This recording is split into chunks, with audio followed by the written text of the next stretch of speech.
এই আয়াতে বর্ণিত হয়েছে কিভাবে একজন মুমিন ক্রমে ক্রমে ঈমান হারায়। ওয়ালাকিন্নাকুম ফাতানতুম আনফুসাকুম, তুমি নিজেকে বারংবার জেনে বুঝে এমন পরিস্থিতিতে ফেলেছো যেখানে তোমার ঈমান পদে পদে কঠিন পরীক্ষার সম্মুখীন হবে।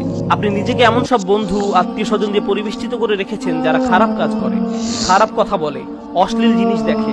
ঈমান ধ্বংসের প্রথম ধাপটি হচ্ছে অসৎ সঙ্গ।